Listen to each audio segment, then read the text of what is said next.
मी बसणार नाही आणि हा कारखाना वापस घेतल्याशिवाय आम्ही या ठिकाणी स्वस्थ बसणार नाही।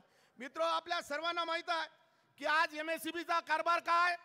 अहो, डीपी जळाली तर 15-15 दिवस डीपी मिळत नाही, सकाळी लाईन मिळत नाही, रात्री लाईन चालू होते। आपला शेतकरी रात्री पाणी घ्यायसाठी त्या ठिकाणी जाते, अनेक लोक साप चावून त्या ठिकाणी वारले, परंतु साधा मोबदला आमच्या शेतकरी बांधवांना या ठिकाणी दिला नाही। हे तुमचं आमचं दुर्दैव या ठिकाणी आहे।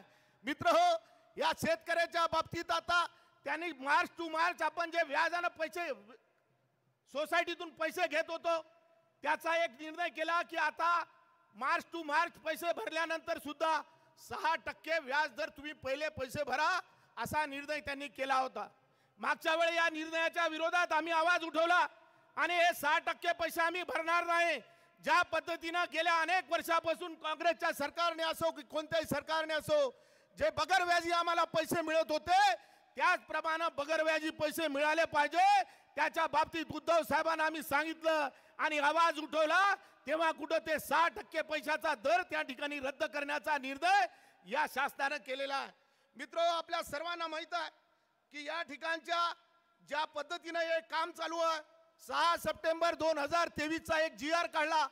त्यांनी सांगितलं की आमच्या गरीब सामान्य शेतकऱ्याचे मुलं कोणी पटवारी होत होता, कोणी बाबू होत होता, कोणी छोटी मोठी नोकरी करत होता, पण या GRच्या माध्यमातून 11 महिन्याच्या कंत्राटी पद्धतीने त्या ठिकाणी भरती होईल अशा प्रकारचा काळा GR त्या ठिकाणी यांनी तयार केला। परंतु या GRच्या बाबतीत जेव्हा आंदोलन झालं तेव्हा देवेंद्र फडणवीस साहेबांनी सांगितले की हा GR आम्ही रद्द करत आहे। अरे, तुम्हाला एवढा कंत्राटी पद्धतीचा शौक होता, जसे मुख्यमंत्री आणि उपमुख्यमंत्री कंत्राटी 11 महिन्याच्या पद्धतीने आमच्या पक्षातून त्या पक्षात घेतलेले आहे, हे कंत्राटी पद्धत तुमच्या अंगावर येणार आहे। या भागातला तरुण बेरोजगार तरुण तुम्हाला कधी मतदान करणार नाही अशा प्रकारच्या शपथा सुद्धा पूर्ण महाराष्ट्रात तरुण बेरोजगार या ठिकाणी घेत आहे। मित्रो, आपल्याला माहित आहे की जळगाव जिल्ह्याची एक जाहिरात आली, त्या जाहिरात काय म्हणते की आम्हाला 12 तहसीलदार पाहिजे, 12 बाबू पाहिजे आणि कोण पाहिजे, MPSC मधून नाही पाहिजे तर जे रिटायर्ड लोक झाले त्यांची भरती करणार आहे अशा प्रकारचा हा ॲडव्हर्टाइज त्या ठिकाणी केली। म्हणजे तुमचे आमचे गरीब सामान्याचे पोरं MPSCचा जे अभ्यास करत होते, जे पुण्या मुंबईला आपल्या पोटाला चिमटा घेऊन आपले मुलं बाळा त्या ठिकाणी शिक्षणासाठी पाठवत होतो, त्याच्यावर सुद्धा कुऱ्हाड चालवण्याचं काम या सरकारने केलेलं आहे। म्हणजे आता तहसीलदार ही भरती सुद्धा बंद केलेली आहे, छोट्या बाबू पटवाऱ्याची भरती सुद्धा या सरकारने बंद केलेली आहे। तरुण बेरोजगार संकटात आलेला आहे, अशा प्रकारचं कृत्य या सरकारचं सातत्याने या ठिकाणी चालू आहे। मित्रो, जे 200 रुपयामध्ये आमचा तरुण बेरोजगार फॉर्म भरत होता त्याची किंमत आता 1000 रुपये केली। अरे, तुम्हाला लाजा वाटत नाही? आमच्या शेतकऱ्याच्या मालाला भाव नाही, आमचा शेतकरी अडचणीत आहे आणि त्याला जर एखाद्या वर्षात 2-4 परीक्षा द्यायच्या असल्या तर 4-5 हजार रुपये त्या फॉर्मचे पैसे घेता आणि 200 ते 300 कोटी रुपयाची कमाई या सरकारने केलेली आहे। आणि कोणती भरती घ्या, घोटाळा झाल्याशिवाय राहत नाही। प्रत्येक भरतीमध्ये घोटाळा, कधी पेपर फुटला, कधी पेपर मॅनेज केला, कधी पेपरची जाहिरात करत असताना फ्रॉड केला, अशा अनेक गोष्टी या सरकारने केलेल्या आहे। म्हणून या सरकारला धडा शिकवण्यासाठी तुम्ही आम्ही सर्वांनी एकत्र आलं पाहिजे आणि येणाऱ्या लोकसभेच्या निवडणुकीमध्ये खऱ्या अर्थानं जे इंडिया आघाडी या ठिकाणी निर्माण झालेली आहे त्यांच्या पाठीमागे उभं राहिले पाहिजे। मी तर या ठिकाणी या भागामध्ये आमचे आदिवासी समाजाचे बांधव मोठ्या प्रमाणात राहतात, आमचे बंजारा समाजाचे बांधव राहतात। अहो, मणिपूरमध्ये ज्या पद्धतीने आमच्या आदिवासी महिलांवर अन्याय झाला, त्यांना नग्न करण्यात आलं, त्यांची धिंड काढण्यात आली, 400 लोकांना त्या ठिकाणी गोळ्या मारून त्या ठिकाणी मारून टाकण्यात आलं, एवढं पाप आपल्या आदिवासी समाजावर या मोदी सरकारने केलेला आहे। परंतु एक शब्द मोदी सरकार कधी मणिपूरच्या बाबतीत या ठिकाणी बोललेले नाही, साधे आमच्या आदिवासी समाजाची दखल सुद्धा घेतली नाही। जेव्हा काँग्रेसने अधिवेशनामध्ये हा विषय मांडला तेव्हा कुठेतरी त्या गोष्टीवर थोडंफार बोलले, परंतु तुमचं आमचं दुर्दैव आहे, या देशाचा पंतप्रधान, या भारताचे राजा म्हणून आमच्या आदिवासी समाजाचे बांधव आहे, त्यांची तुम्ही साधी दखल घेतली नाही। येणाऱ्या लोकसभेच्या निवडणुकीत आमचा प्रत्येक आदिवासी समाजाचा माणूस तुमचा बदला घेतल्याशिवाय राहणार नाही, ही खात्रीने या ठिकाणी सांगतो। आपण सर्वजण या ठिकाणी मोठ्या संख्येने उपस्थित झालेला आहात। इंडिया आघाडी झालेल्या सर्व जाती धर्माचे लोक एकत्रित येऊन या ठिकाणी आपल्याला लढा द्यायचा आहे। हा लढा एकटा कोणत्या या ठिकाणी बसलेल्या नेत्याचा नाही, ही लढाई तुमची आमची सर्वांची आहे। आणि या ठिकाणी मोठ्या संख्येने तुम्ही या ठिकाणी आलेला आहात। एवढ्या उन्हाच्या कडाक्याच्या उन्हामध्ये सुद्धा जो तुम्ही घाम गाळून राहिलेला आहे, त्या घामाची किंमत शिवसेना आणि या ठिकाणी बसलेले प्रत्येक नेता केल्याशिवाय राहणार नाही। आपला हा जो संघर्ष आहे, या संघर्षातून या ठिकाणी आपल्याला लोकसभेमध्ये खऱ्या अर्थानं आपला उमेदवार निवडून आणायचा आहे। म्हणून तुम्ही आम्ही सर्व बांधव, हे सर्व जाती धर्माचे लोक एकत्रित येऊन या ठिकाणी चांगलं काम करण्याचा प्रामाणिक प्रयत्न आम्ही या ठिकाणी करू। आणि तुम्ही कधी आवाज द्या, कोणत्याही संकटात, तुमच्या सुखात असो, तुमच्या दुःखात असो, तुमच्या कोणत्याही अडचणीत असो, आपण सर्वजण एक राहून या ठिकाणी हे जे जुलमी सरकार आहे, ज्या पद्धतीनं मोदी साहेब हुकुमशाही या भारतावर लादत आहे, हिंदू मुस्लिम मध्ये भांडण लावण्याचं सातत्यानं यांचं जे नीती या ठिकाणी चालू आहे, समाजात तेढ निर्माण करून आले। कधी सांगते धनगर समाजाला आदिवासी करतो, कधी म्हणते ओबीसीला मराठा करतो, मराठाला सांगते तुम्हाला ओबीसी करतो। जातीच्या भिंती गावागावात तयार करण्याचं पाप या भारतीय जनता पार्टी सरकारनं या ठिकाणी केलेलं आहे। म्हणून मित्रो, काळजी करू नका, आम्ही सर्वजण तुमच्या पाठीमागे खंबीरपणे या ठिकाणी उभा आहोत। या संघर्षाच्या लढाईमध्ये जेवढी तुम्ही साथ द्याल, त्याचा सुद्धा त्याच विकासाच्या माध्यमातून आम्ही या ठिकाणी काम प्रामाणिकपणे करू, एवढंच या प्रसंगी सांगतो आणि माझे 2 शब्द संपवतो। जय हिंद, जय महाराष्ट्र। मंचाच्या समोर असलेल्या सर्वांनी चेअरवर बसून घ्यावे। सर्व लोकांना नम्र विनंती की त्यांनी चेअरवर यावं। बसण्याची व्यवस्था केलेली आहे, सर्वांनी चेअरवर यावं। अवघ्या थोड्या मिनिटातच शिवसेनेचे पक्षप्रमुख आदरणीय उद्धवजी ठाकरे साहेब या जनसंवाद मेळाव्याला संबोधित करण्यासाठी येत आहे। तरी बाहेर जे मंडळी उभी आहेत त्यांना कृपया विनंती आहे की त्यांनी आपापल्या खुर्चीवर येऊन बसायचं आहे। बाहेर जी मंडळी आहे त्यांना कृपया विनंती आहे की त्यांनी आतमध्ये येऊन बसायचं आहे। अवघ्या काही मिनिटात आदरणीय उद्धवजी ठाकरे साहेब आपल्यात येत आहे। यानंतर जनसंवाद मेळाव्याला शिवसेना समन्वयक श्री माननीय प्राध्यापक मोहनराव मोरे आपले विचार व्यक्त करतील अशी मी त्यांना विनंती करतो।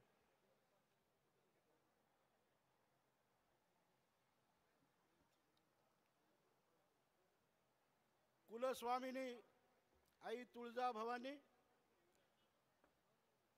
हिंदवी स्वराज्याचे संस्थापक, बहुजन प्रतिपालक छत्रपती शिवाजी महाराज, छत्रपती संभाजी महाराज, आरक्षणाचे जनक छत्रपती शाहू महाराज, तसेच हरित क्रांतीचे जनक वसंतरावजी नाईक साहेब, राष्ट्रमाता जिजाऊ, राजमाता पुण्यश्लोक अहिल्यादेवी होळकर, जननायक महामानव बिरसा मुंडा, जननायक तंट्या भिल, संत सेवालाल महाराज, तसेच आमचे पक्षाचे आराध्य दैवत बाळासाहेब ठाकरे साहेब यांना वंदन करतो। आमचे पक्षप्रमुख उद्धवजी ठाकरे साहेब, युवा पक्षप्रमुख आदित्य ठाकरे साहेब यांना वंदन करून या जनसंवाद मेळाव्यासाठी उपस्थित असणारे आमचे नेते नागेश भाऊ आष्टीकर पाटील, तसेच मला नेहमीच सातत्यानं आठवण येते की मला फार मोठ्या आर्थिक संकटातून वाचवणारे आमचे नेते संजय भाऊ देशमुख, तसेच महाविकास आघाडीचे तातूभाऊ देशमुख, राम देवसरकर साहेब, तसेच राष्ट्रवादी काँग्रेसचे सर्व सन्माननीय नेते राष्ट्रीय काँग्रेसचे सर्व सन्माननीय नेते आणि आमचे सर्व निष्ठावंत शिवसैनिक आणि उपस्थित सर्व या ठिकाणी उपस्थित असणारे सर्व नागरिक बंधू भगिनींनो, मित्र हो, जनसंवाद मेळावा या ठिकाणी आज आपला फार मोठ्या प्रमाणात होत आहेत. आमचे पक्षप्रमुख सन्माननीय उद्धवजी ठाकरे साहेब थोड्याच वेळात त्या ठिकाणी येणार आहेत. परंतु या ठिकाणी मला आपल्यासोबत थोडक्यात संवाद करायचा आहे. तो म्हणजे खोटारडेपणाची कळस गाठणारे या देशाचे पंतप्रधान टीव्हीच्या माध्यमातून सातत्याने सांगत आहे, मोदीची गॅरंटी, मोदीची गॅरंटी, मोदीची गॅरंटी. शेतकऱ्याच्या भावाविषयी मात्र कसल्याच प्रकारची गॅरंटी हा माणूस देत नाही. सन्माननीय मोदी साहेब, गॅरंटी गॅरंटी आपण म्हणत आहात. गेल्या 2014च्या त्या सभेमध्ये आपण प्रत्येकाच्या खिशात 15 लाख टाकणार होते. ती गॅरंटी कुठे गेली? आणि आता पुढच्या सर्व ज्या गॅरंटी आहेत त्या फोल आहेत, खोटारड्या आहेत. आणि त्यामुळे त्या टीव्हीवर येणाऱ्या सर्व बातम्या मोदीच्या बाबतीतल्या ह्या आपल्याला फसवू आहेत. त्याच्यात तुम्ही आकर्षित होऊ नका, एवढं मला कळकळीने सांगायचं आहे. मित्र हो, मराठ्यांचा इतिहास पाहत असताना हिंदू सम्राट संस्थापक शिवाजी महाराजांना 18 पगड जातींना एकत्र घेऊन या स्वराज्याची निर्मिती केली होती. शिवाजी महाराज गेल्यानंतर स्वराज्य रक्षक संभाजी महाराज आले आणि त्यांनी स्वराज्याचे रक्षण करण्यासाठी, स्वराज्याची स्थापना करण्यासाठी प्रयत्न केलेत. परंतु त्यावेळच्या पेशव्यांनी औरंगजेबाशी गुप्तपणे संधान बांधून संभाजी महाराजांचा वध केला. संभाजी महाराजाला पकडून देणारे मित्र हो, हे पेशव्याची औलाद होती. आजही पेशव्याची औलाद तुम्हा आम्हा आणि महाराष्ट्राला खतम करण्याचा प्रयत्न करत आहेत. मित्र हो, 1 जानेवारी 2018ला भीमा कोरेगावला काय झालं? मागासवर्गीयांना किती प्रकारे त्यांनी त्यांचं नामोहरम केलं. त्यांना फार मोठ्या प्रमाणात शिक्षाही भोगाव्या लागत आहेत. आणि त्यावेळी ह्या पेशव्याची औलाद मुख्यमंत्री होता आणि त्यांनी एक बोटे आणि भिडेला लावून दिलं आणि त्यामध्ये फार मोठ्या प्रमाणात दंगल माजली. आजही ही पेशव्याची औलाद माणसामध्ये माणूस राहू देना झाली, जातीमध्ये जाती राहू देना झाल्यात. आताच आमचे संजय भाऊने सांगितलं की आदिवासींचा केवढा खेळ उत्साह मांडला आहे. मणिपूर सरकारला गेल्या 1 वर्षापासून त्या ठिकाणी त्या आदिवासीवर फार मोठ्या प्रमाणात अन्याय अत्याचार होत आहे. परंतु आपला हा पंतप्रधान त्या तिकडे कसल्याही प्रकारे पाहत नाही. त्या ठिकाणी महिलांचे नग्नावस्थेत धिंड घातल्या जात आहेत. तिकडे लक्ष न घालता इकडे खोटारडेपणाचा कळस या माध्यमातून हे माणसं करत आहेत. मित्र हो, आजही तुम्हाला माहित असेल की अटल बिहारी वाजपेयीच्या काळात घटना बदलली पाहिजे अशा प्रकारची समिती त्यांनी स्थापन केली होती. परंतु आतापर्यंत संसदेमध्ये फार मोठ्या प्रमाणात त्यांना बहुमत मिळालं नाही. म्हणून आज 400च्या वर बहुमत मिळावं आणि त्यामुळे आपल्याला संविधान बदलता येईल असं त्यांचा एक मनोदय आहे. परंतु त्यांच्या मनोदयाला तुम्ही आम्ही सर्वांनी लाथाळलं पाहिजे. कारण ज्याला बायको सांभाळता येत नाही तो मोदी आज देशाचं वेगळ्या प्रकारचं राजकारण, खोटारडेपणाचं राजकारण कमी करत आहे. आणि चांगले आर्थिक नियोजन आम्ही तुम्हाला अतिशय अच्छे दिन आणतो म्हणणारा हा मोदी आज मात्र अच्छे दिन तो आणत नाही. भाव सातत्याने वाढत आहे. आमचे मुख्यमंत्री उद्धव ठाकरे साहेब होते त्यावेळी कापसाचा भाव 11,000वर होता आणि सोयाबीन देखील तशाच प्रकारचं त्याचं भाव होतं, परंतु आज काय भाव झाला? अतिशय कमी भाव झाला. आणि शेतकऱ्याचा भाव ज्यावेळी उत्पन्न जास्त शेतकऱ्याला होते त्यावेळी दुसऱ्या देशातून आयात करण्याचा प्रश्न हे सरकार करत आहे. शेतकऱ्याचं सरकार नव्हे, भांडवलदाराचं सरकार आहे. म्हणून मित्र हो, आज आपले अतिशय चांगली वेळ आलेली आहे. हे भांडवलदाराचं सरकार नष्ट करून, हे हुकुमशाही नष्ट करून लोकशाही आणण्यासाठी आम्हाला या ठिकाणी सातत्यानं चांगल्या माणसाला मतदान द्यायचं आहे. आमच्या या ठिकाणी आदरणीय यवतमाळ वाशिम या ठिकाणी आदरणीय आमचे संजय भाऊ देशमुख आहेत, त्यांना मतदान करणं आवश्यक आहे. आणि या ठिकाणी आमचे नागेश भाऊ आष्टीकर साहेब हे उभे आहेत, त्यांना आपण मतदान करायचं आहे आणि लोकशाही नष्ट करून हुकुमशाही या ठिकाणी आणायची आहे. एवढंच मला बोलायचं आहे आणि माझं बोलणं या ठिकाणी संपवितो. जय शिवाजी, जय जिजाऊ.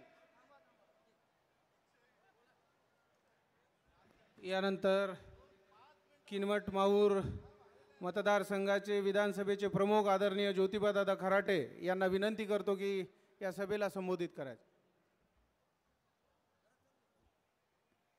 मी आपल्याला जास्तीत जास्त 3 ते 4 मिनिटे या ठिकाणी बोलू शकतो.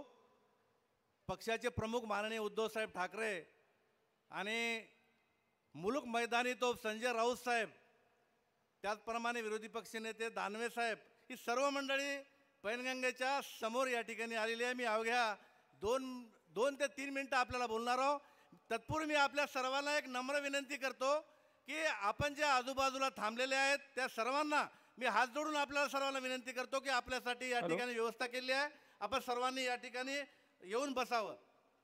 रयतेचे राजे, हिंदवी स्वराज्याचे संस्थापक राजे छत्रपती शिवाजी महाराज, आई तुळजाभवानी, घटनेचे शिल्पकार डॉक्टर बाबासाहेब आंबेडकर, महात्मा ज्योतिराव फुले, भगवान बिरसा मुंडा, संत सेवालाल महाराज, अहिल्यादेवी होळकर, या सर्व विभूती पुढे मी या ठिकाणी नतमस्तक होतो.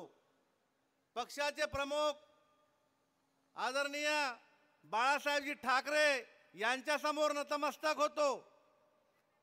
पक्षप्रमुख माननीय उद्धवजी ठाकरे साहेब, युवा सेनेचे प्रमुख माननीय आदित्य ठाकरे साहेब, त्याचप्रमाणे या व्यासपीठावर उपस्थित असलेली सर्वच महाविकास आघाडीची मंडळी, ज्यामध्ये काँग्रेस, राष्ट्रवादी काँग्रेस पार्टी, शरद पवार आणि शिवसेना उद्धव बाळासाहेब ठाकरे यांची सर्व मंडळी, आपल्या बाजूच्या मतदारसंघाचे लोकसभेचे उमेदवार संजय भाऊ देशमुख आणि आपल्या हिंगोली लोकसभा मतदारसंघाचे उमेदवार आदरणीय नागेश पाटील साहेब, जिल्हा प्रमुख प्रवीणजी शिंदे आणि त्यांची सर्व टीम, आणि या हुकुमशाहीच्या काळामध्ये सुद्धा उद्धव साहेबाला घेरत असल्यामुळे त्यांचे विचार ऐकण्यासाठी आलेले सर्व या ठिकाणची मंडळी आणि बांधवांनो, मी आपल्याला या ठिकाणी सांगू इच्छितो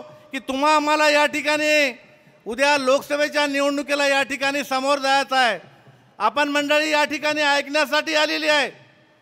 भारतीय जनता पार्टीच्या फुग्यामध्ये या ठिकाणी काल उद्धव साहेबांनी सांगितलं की भारतीय जनता पार्टीच्या फुग्यामध्ये या नरेंद्रभाई मोदीला पंतप्रधान करण्यासाठी आम्हीच हवा मारली, परंतु ती हवा त्यांच्या आता डोक्यामध्ये गेली.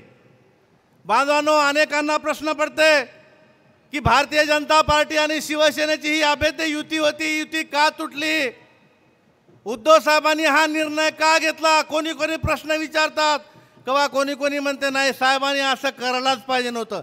मी तुम्हाला सांगू शकतो की भारतीय जनता पार्टीच्या लोकांनी साधे भोळे असणारे आमच्या उद्धव साहेबांना कशा प्रकारे फसवण्याचा प्रयत्न केला. ज्यावेळेस या ठिकाणी गोपीनाथराव मुंडे होते, प्रमोद महाजन होते, त्यांच्या काळामध्ये अटल बिहारी वाजपेयी होती, त्या काळामध्ये ही युती झाली. जेव्हा ही युती झाली तेव्हा भारतीय जनता पार्टीवाले चड्डीमध्ये लघवी करत होते, सुसू करत होते, सुसू चड्डीमध्ये सुसू करत होते. यायला महाराष्ट्रामध्ये काही माहिती नव्हती. त्यावेळेस बाळासाहेब ठाकरेंनी यांच्या कणगळीला धरून वर घेतलं आणि तेव्हा ते सांगत होते बाळासाहेबांना, उद्धव साहेबांना, हमें महाराष्ट्र से कोई लेना देना नहीं है, हमें तो केंद्र में इंटरेस्ट है, हमें सिर्फ पंतप्रधान बनाना है, हमें महाराष्ट्र में कोई लेना देना नहीं है. आणि तेव्हा मग भारतीय जनता पार्टी शिवसेनेची महाराष्ट्रामध्ये युती झाली. तुम्हाला सांगतो 171 जागा शिवसेनेला दिल्या आणि 117 जागा भाजपने घेतल्या. क्या तो बोले हमारे को महाराष्ट्र में कोई इंटरेस्ट ही नहीं है. मुख्यमंत्री सीएम तो शिवसेना का बनने वाला है. आणि त्यानंतर 2014ला युती झाली. जेव्हा नरेंद्र मोदी पंतप्रधान झाले, नरेंद्र मोदीला यांना पंतप्रधान करायचं होतं. सगळ्या शिवसेनेचा या ठिकाणी वापर करून या ठिकाणी जेव्हा नरेंद्रभाई पंतप्रधान झाले तेव्हा 2014ला म्हणे तुम्ही 100च जागा घ्या, 188 जागा आम्हाला द्या. बघा यांची बेईमानी. भारतीय जनता पार्टी म्हणजे कपटी लोकांचा पक्ष आहे, कपटी लोकांचा. ते जे बोलतात ते कधी करत नाहीत. म्हणून तुम्हा आम्हाला सुद्धा या कपटी लोकांपासून सावध राहण्याची गरज आहे बांधवांनो. उद्धव साहेब जवळजवळ शहरात आलेला आहे. 2-3 मिनिटात माझं भाषण मला बंद करावं लागणार आहे. भारतीय जनता पार्टी ही कपटी लोकांची पार्टी आहे. आणि 2014ला बाळासाहेब नव्हते, बाळासाहेब गेले होते. बाळासाहेब गेले हे जेव्हा भारतीय जनता पार्टीला आता माहीत झालं त्यानंतर त्यांनी आम्ही तुम्हाला 117 पर्यंत जागा देतो म्हणत, बाकीच्या जागा आम्ही घेतो म्हणत. आली बेईमानी. भारतीय जनता पार्टीने तुम्हाला सांगतो त्यांचं सरकार आल्यानंतर जर काही शिकवलं असेल बांधवांनो तर त्यानं एकच शिकवलेलं आहे, बेईमानी ही इमानदारी आहे. बेईमानी ही इमानदारी आहे. हेच या ठिकाणी त्यांनी शासन निर्णय काढला, हा GR समाजामध्ये काढला. परंतु हा GR समाजामध्ये बांधवांनो चालणार नाही. तुम्ही आम्ही बेईमानी पसंत करत नाही. अरे आपल्या खेड्यामध्ये जर एखाद्या मोठ्या भावानं आपली 1.5 एकर जमीन वाटणी करताना जर 1.5-2 एकर जमीन जर मोठ्या भावानं दाबली, सगळं गाव त्याच्या नावानं वाटतं, ते हे लई मादर चौधारे म्हणते, त्या लहान्याची 2 एकर जमीन दाबली म्हणते. आपण बेईमानी पसंत करणारी माणसं नाही आहेत बांधवांनो. आणि भारतीय जनता पार्टी जर काही शिकवत असेल तर बेईमानी करायला या ठिकाणी शिकवते. म्हणून या बेईमानाला तुम्हाला आम्हाला यांच्यापासून सावध राहण्याची वेळ आहे. आणि म्हणून 2014ला भारतीय जनता पार्टीने युती तोडली. साहेब सोबळावर लढलेत. साहेब सोबळावर लढल्यानंतर धोकेबाजी झाल्यानंतर सुद्धा तुम्हाला सांगतो मी,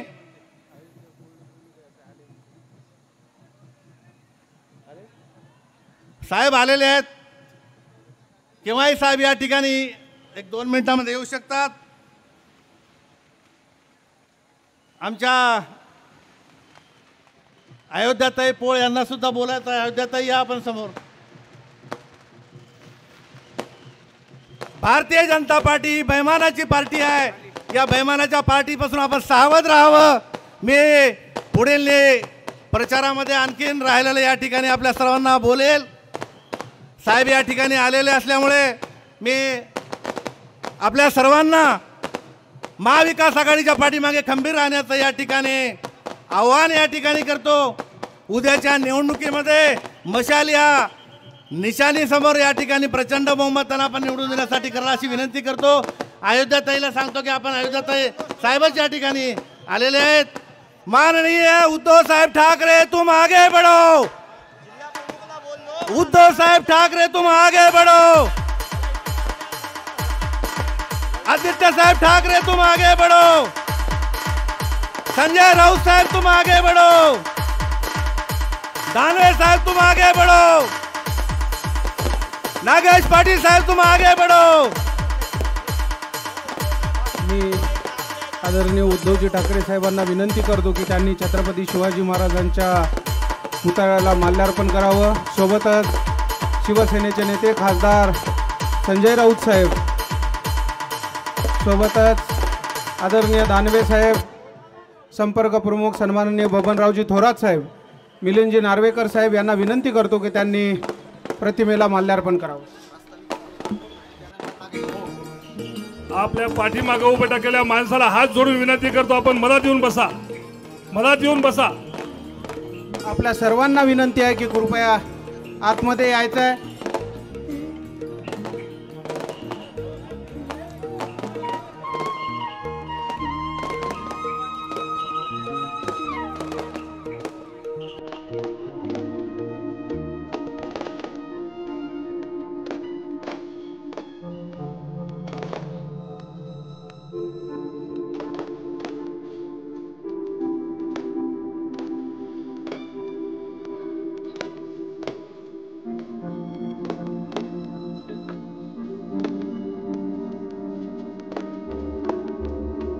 छत्रपती शिवाजी महाराज की जय भवानी. आदरणीय उद्धवजी ठाकरे साहेब, तुम आगे बढ़ो.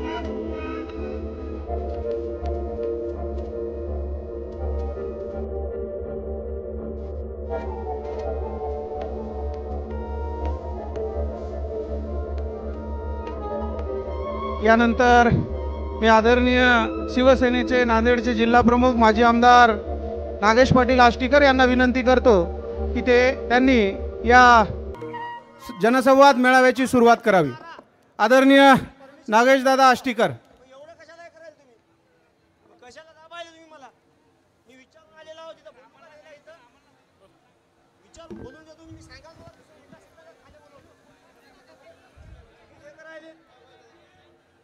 महाराष्ट्राची कुलस्वामिनी आई तुळजा भवानी, काम सांगितलं ते करा, तुम्ही जास्त बोलू नका. रयतेचे राजे शिवछत्रपती शिवाजी महाराज, भारतरत्न डॉक्टर बाबासाहेब आंबेडकर, अहिल्याबाई होळकर, संत सेवालाल महाराज, बिरसा मुंडा, या महाराष्ट्रातील सर्व थोर संत महंताच्या चरणी नतमस्तक होतो. हिंदू हृदय सम्राट बाळासाहेबजी ठाकरे यांच्या चरणी नतमस्तक होतो. आजच्या या कुटुंब संवाद या कार्यक्रमासाठी उपस्थित असलेले आपले कुटुंब प्रमुख, महाराष्ट्राचे माजी मुख्यमंत्री आणि आपल्या पक्षाचे प्रमुख माननीय उद्धवजी ठाकरे साहेब, शिवसेना सचिव खासदार संजयजी राऊत साहेब, नार्वेकर साहेब, संजयजी देशमुख साहेब, तातूजी देशमुख, सर्व मंचावरील ज्येष्ठ मंडळी, आमचे दानवे साहेब, या कार्यक्रमाला आवर्जून उपस्थित असलेले सर्व आघाडीचे सर्वच प्रमुख, आपण नाव घेत बसलं तर जरा वेळ होईल, त्यामुळे आपली सगळ्याची क्षमा मागून आदरणीय मंच व उपस्थित असलेले सर्व या दोन्ही तिन्ही तालुक्यातून आलेले शेतकरी बांधव, शिवसैनिक, आघाडीचे सर्व घटक पक्षाचे सर्व कार्यकर्ते, माता भगिनी बांधवांनो आणि पत्रकार बांधवांनो, हिंगोली सभेमध्ये असलेला हे एक विदर्भामध्ये असलेला एक तालुका, एक विधानसभा मतदारसंघ, साहेबांनी कालपासून आपल्या इकडं हिंगोली लोकसभेचे 3 आणि आता एक आपला हे 4था असे 4 विधानसभा सभेमध्ये सभा घेतल्या आणि आपल्याशी संवाद साधण्याचा प्रयत्न साहेबाचा सातत्यानं आहे. महाराष्ट्रभर फिरून ते आपल्या सगळ्याची जनजागृती करतायत. एक कुटुंब प्रमुख म्हणून आपल्या कुटुंबाला काय जरुरी आहे, आपण आज काय केलं पाहिजे, याच्यासाठी सर्वांशी हितगुज करत आहेत. बांधवांनो, तुम्हाला लक्षात असेल तर आज या महाराष्ट्रामध्ये नव्हे तर संबंध भारत देशामध्ये काय चाललेलं आहे. भारतीय जनता पार्टी कोण्या पद्धतीनं वागत आहे। आज शेतकरी वर्ग अतिशय बेजारीमध्ये आहे। आज महागाई इतकी वाढलेली आहे की शेतकऱ्याला काही जरी पिकवलं तरी कमीच पडतंय, भाव नाही। बेरोजगारी इतकी वाढली। मी मागच्याच वेळेस आपल्या एका भाषणामध्ये सांगितलं होतं, साहेब आमच्या इकडं 25-25, 30-30 वर्षाचे मुलं झालेत, संख्या खूप वाढलेली आहे युवकांची, पण लग्न होईनात। कारण काय तर बेरोजगारी इतकी वाढलेली आहे। एक तर व्यवसाय करतो म्हणलं तर बँक कर्ज देना, शासनामध्ये कोणते पद नाही आहेत, सगळं खाजगीकरण व्हायला लागले। महागाई इतकी वाढली की घरामध्ये काही जरी केलं तरी आपल्याला पूर्ण झाले। अशा परिस्थितीमध्ये आज जे आपला भारत देश असो की महाराष्ट्र असो, जे बेजार व्हायला लागला आणि हे सगळे लीडर लोक कोण्या गोष्टीत बसलेत तर हे पक्ष फोड ते पक्ष फोड, फक्त आपापली पोळी भाजून घेण्याचं काम हे आज लोक करत आहेत। आणि ते हे करत असताना आपला कुटुंब प्रमुख काय करतोय तर आपल्या सगळ्याची जनजागृती करतोय। एकच माणूस या महाराष्ट्रामधला, या भारतामधला, याच्या खिलाफ आवाज उठवायला जर कोणी उभा असेल तर तो उद्धव बाळासाहेब ठाकरे आहे, दुसरा कोणी नाही। आज सगळे ईडी सीडीला घाबरून घरात बसलेत, पण आपला माणूस कुटुंब प्रमुख का म्हणतो आपण त्याला कुटुंब प्रमुख?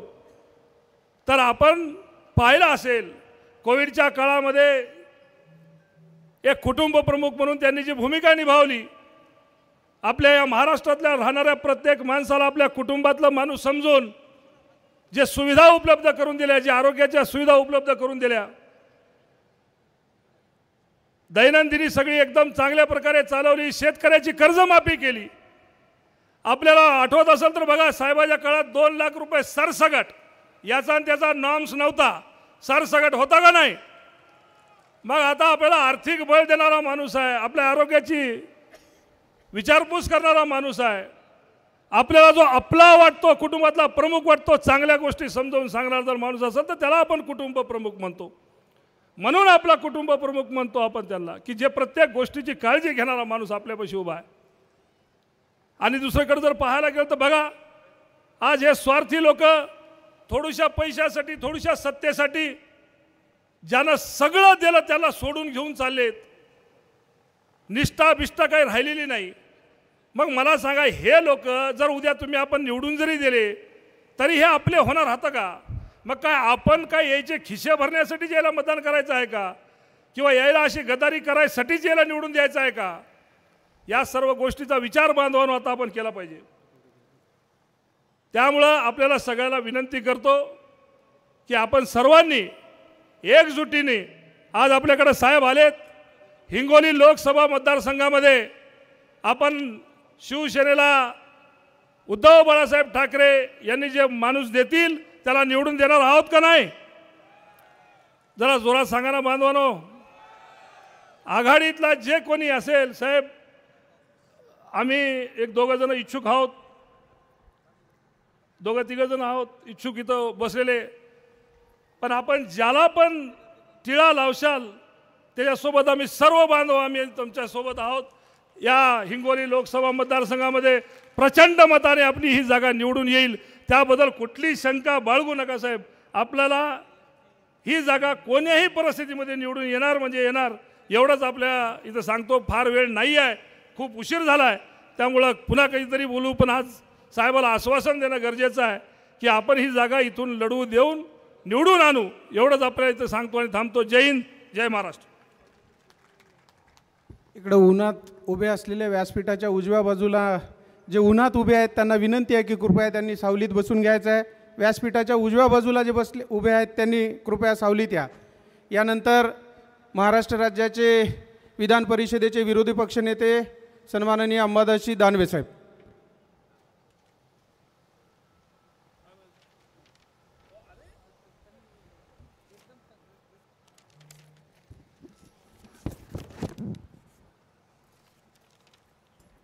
महाराष्ट्राची कुलस्वामिनी आई तुळजाभवानी,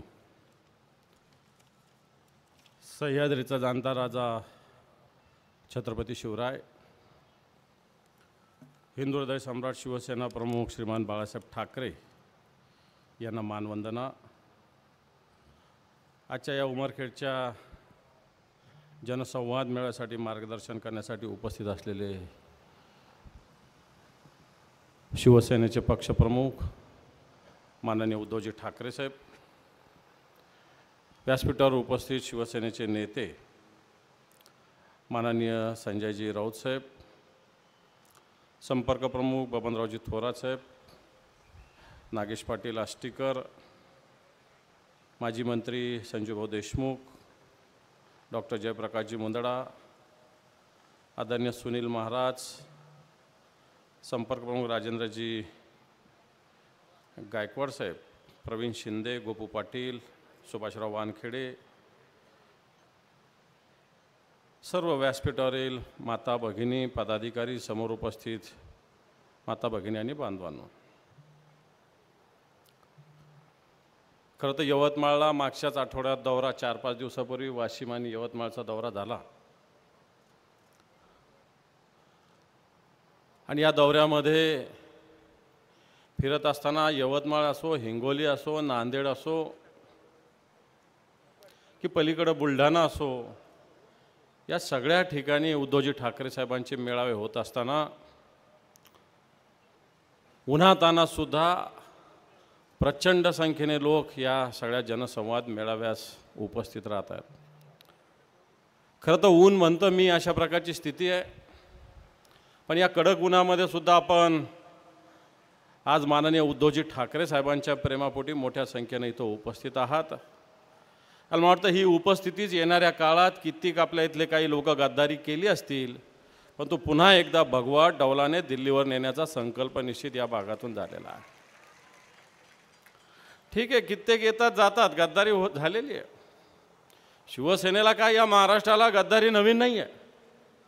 मग छत्रपती शिवरायाच्या काळापासून तर आजच्या काळापर्यंत गद्दारी गद्दारी गद्दारी, पण ही गद्दारी होत असताना विजय हा निष्ठेचाच होत असतो, हेही सगळ्यांनी लक्षात ठेवलं पाहिजे। गद्दारी करून एखादा कारखाना घेता येत असेल, एखादा पार्टनर ठाण्याचा घेता येत असेल इथल्या एखाद्या कारखान्यामध्ये, बरोबर आहे ना? साखर कारखान्यात पार्टनर कोण आहे? हां, इथल्या खासदारांनी एक कारखाना घेतला साहेब चालवायला, पण त्याच्यामध्ये पार्टनरशिप ठाण्याच्या एका खासदाराची आहे। पण काय स्थिती या कारखान्याची? आपला ऊस नेला साधा जसाच्या तसा पडलेला आहे का नाही? मग तुम्ही कारखाना घेतला, कारखाना चालवायचा म्हणता, मग हा कारखाना कोणासाठी आहे? तर सर्वसामान्य माणसाचा ऊस जर तुम्ही उभा केला असेल आणि हा उभा ऊस जर उभ्या उभ्या जळत असेल तर तुम्हाला सुद्धा तुमचे सुद्धा हाल या निवडणुकीत असेच केले जाईल, हे तुम्हाला ठणकावून सांगावं लागणार आहे, लक्षात ठेवा। आणि मग आता ते सांगता ना चोर चोर सगेरे भाई, मग इथला जो आमदार असतील तो असेल की खासदार असेल तिकडचा तो असेल, या सगळ्याच पद्धतीनं विचारलं इथं तर काय काय झालं, तर म्हणे इथल्या आमदारांनी नगरपालिकेतच कचऱ्याचा घोटाळा केला। खरं आहे का खोटं आहे? नगरपालिकेतच कचऱ्याचा घोटाळा? अरे मला असं वाटतं तुम्ही नेमका भ्रष्टाचार कुठं कुठं करता? ही भारतीय जनता पार्टी तर पार्टीवर डिफरन्स सांगते, इथल्या आमदारावर आरोप आहे का नाही भ्रष्टाचाराचा, कचऱ्याचा? सांगा। आणि मग ही कोणते सांगतात मोदी आणि शहा, आणि तिकडून मोठ्या गोष्टी करतात, नाकानी कांदे सोलतात ते लोक। काय झालं? 76 लाखाचा? अरे हा फक्त तुम्हाला दिसतो, याच्यापेक्षा मोठा आहे तो, याच्यापेक्षा मोठा आहे। तुम्हाला नुसते 76 लाख 76 लाख काहीच नाही आहे, हा मोठा घोटाळा आहे। आणि म्हणून मला असं वाटतं या ठिकाणी सर्वसामान्य माणूस राहतो, या ठिकाणी आदिवासी राहतो, बंजारा समाज मोठ्या प्रमाणात राहतो, मोठ्या प्रमाणावर बहुजन समाज या ठिकाणी राहत असताना या प्रत्येकावर अन्यायाची भूमिका घेतलेली आहे। आज या भागामध्ये शेतकरी, कास्तकार, मग सोयाबीन घेतो, कापूस घेतो। आज मला असं वाटतं मागच्या काळात मोठ्या प्रमाणावर गारपीट झाली, इथं तर मागच्या महिन्यात सुद्धा झाली, बरोबर आहे का नाही? गारपीट झाली, आधी झाली, मध्ये झाली, शेतकऱ्याला विमा मिळाला? 1 रुपयात विमा सांगितला गेला, हा विमा कोणाला दिला? हा विमा कोणाला मिळाला? भारतीय जनता पार्टीच्या त्या कोणता तो इलेक्ट्रॉल बॉन्डमध्ये गेला की काय? काय लोकांच्या खात्यात का नाही आला? या लोकांच्या खात्यामध्ये हा विमा आलेला नाही. मला असं वाटतं हा विमा भारतीय जनता पार्टीच्या इलेक्ट्रो बॉन्डमध्ये गेलेला आहे. अशा प्रकारची स्थिती आहे. आणि म्हणून या तालुक्यामध्ये आज विम्यापासून लोक वंचित आहे. सोयाबीनची स्थिती आपल्याला सगळ्या या विदर्भात असेल, मराठवाड्यात असेल, सोयाबीन आपण मोठ्या प्रमाणावर घेतो. या सोयाबीनला 10-10 हजार रुपयापर्यंतचा भाव होता. आज 4,000 रुपये सुद्धा भाव मिळत नाही. अशा प्रकारची स्थिती आहे. आज हे सोयाबीन जे शेतकऱ्यांनी मोठ्या कष्टानं पेरलेलं उगवलेलं सोयाबीन उत्पादन तर बऱ्यापैकी आलं, पण तो त्याला भाव नाही. अशा प्रकारची स्थिती आहे. आणि म्हणून अशा पद्धतीनं जर सोयाबीनला भाव नसेल, कापसाला भाव नसेल, आमचं नुकसान होत असेल, पीक विमा देत नसाल, तर असं सरकार काय जाळायचं आहे?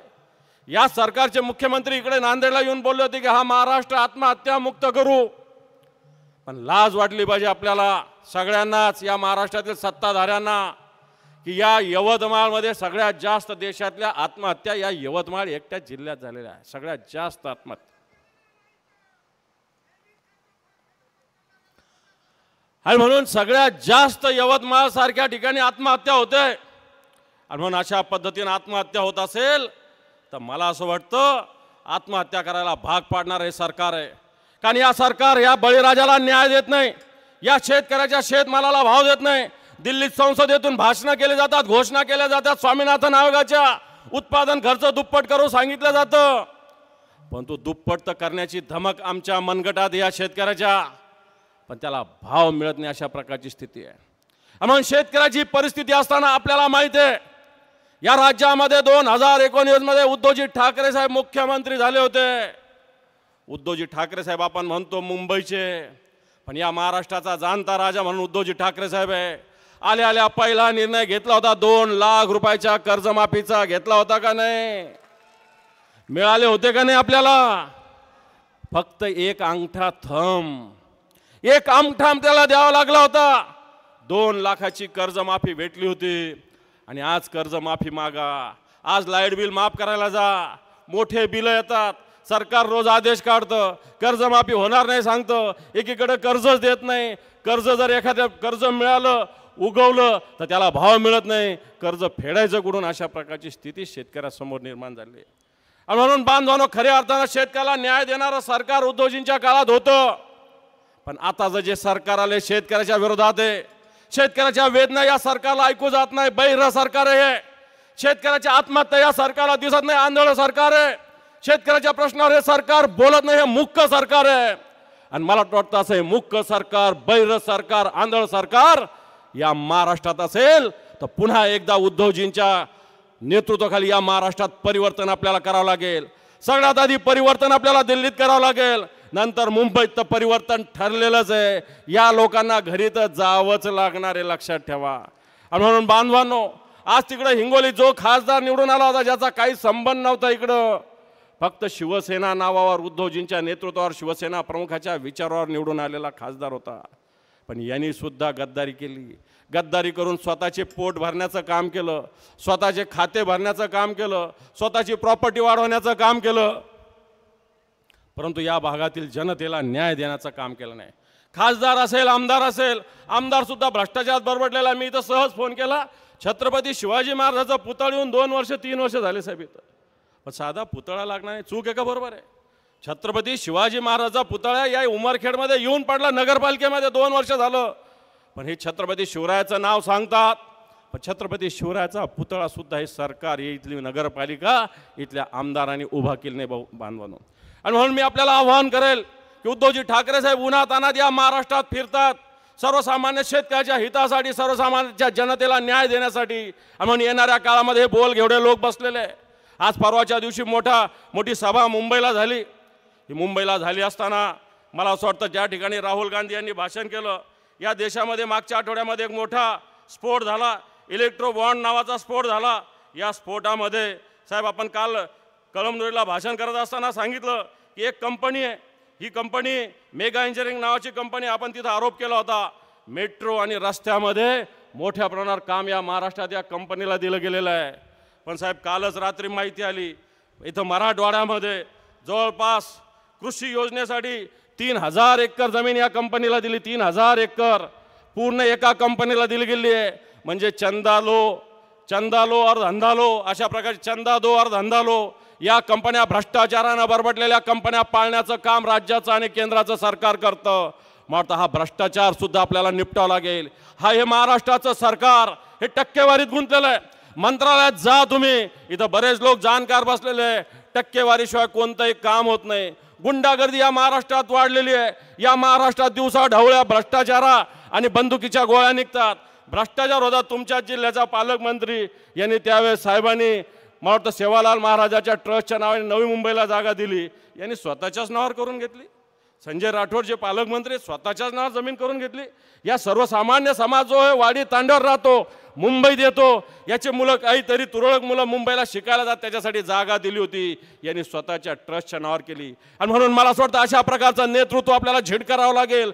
शेतकऱ्याला न्याय देणारं नेतृत्व येणाऱ्या काळात उभा करावं लागेल. आणि हे नेतृत्व देण्याची धमक फक्त उद्धवजी ठाकरे साहेबांमध्ये, आणि म्हणून आपण उद्धवजी ठाकरे साहेबांच्या मागे पुन्हा एकदा ताकदीने उभा राहण्याचा संकल्प करूया. एवढंच सांगतो आणि थांबतो. जय हिंद, जय महाराष्ट्र. संपूर्ण महाराष्ट्राला ज्यांनी निष्ठा काय असते हे दाखवून दिलं असे आदरणीय शिवसेनेचे नेते खासदार संजयजी राऊत साहेब.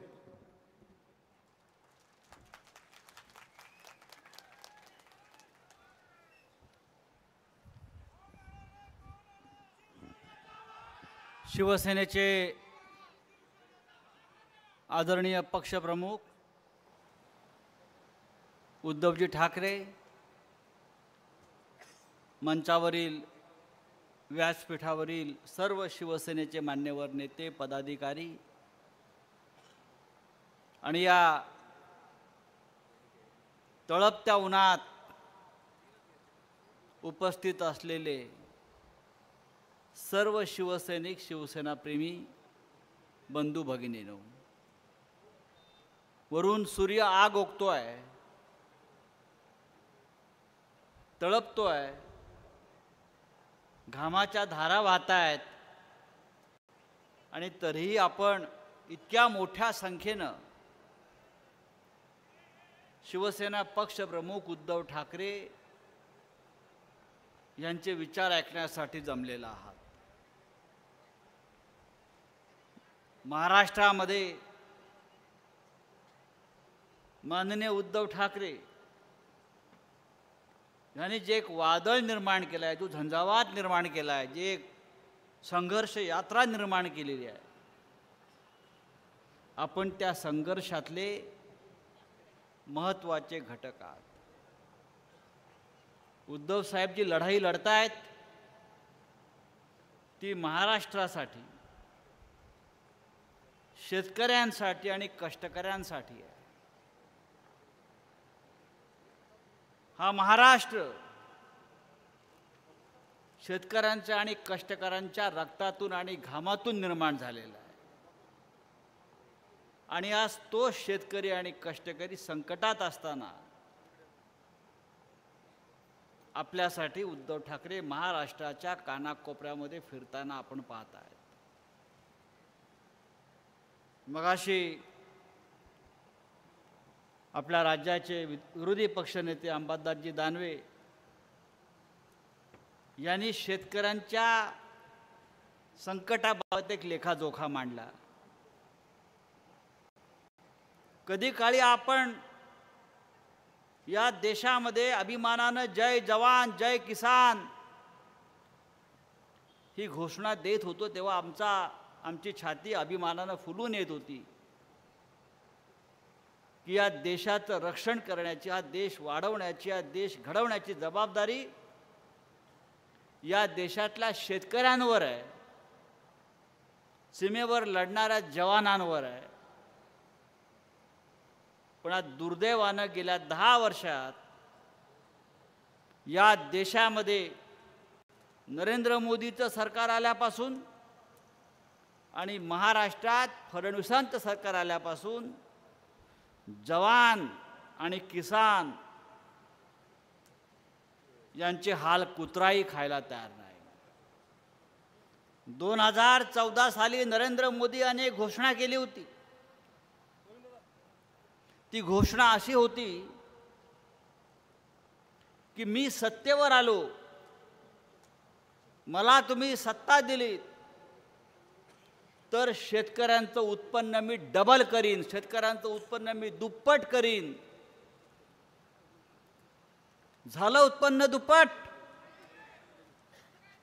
डबल सोडा, जे तुम्हाला मिळत होतं तेही कमी झालं.